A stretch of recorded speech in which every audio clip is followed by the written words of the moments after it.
Hello! In this video we're going to talk about SMART objectives. Now, for every job and rotation you need to set objectives to make sure that you're on track educationally and everything else.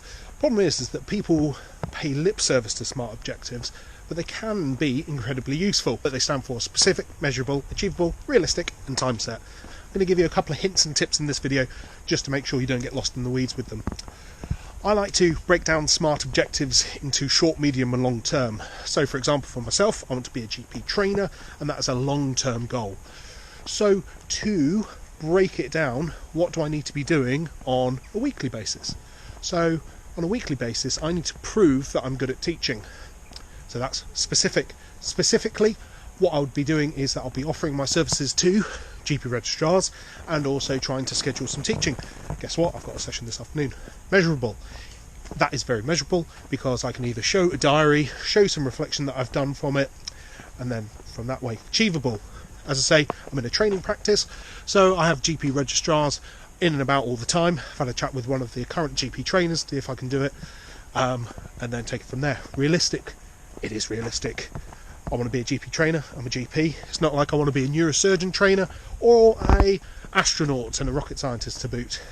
And lastly, time set. Now, you can use this a couple of ways. So I sort of say on either a weekly or monthly basis that I want to make sure that I'm doing some form of teaching. So that's the short one. Medium, now that's the interesting one, is what do I need to do to make myself a credible trainer?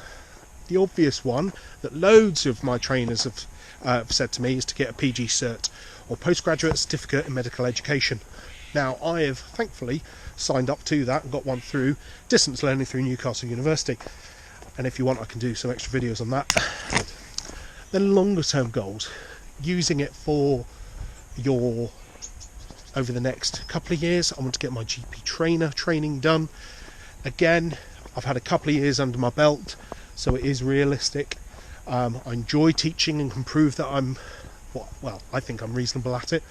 And so it's something for me to build upon. You can as well use SMART objectives for your patients. And this touches on chimp paradox stuff. Sort of see a link down for the other video about setting your life goals, or your deathbed scenario. So from that way, you want to change job. What do you need to do that?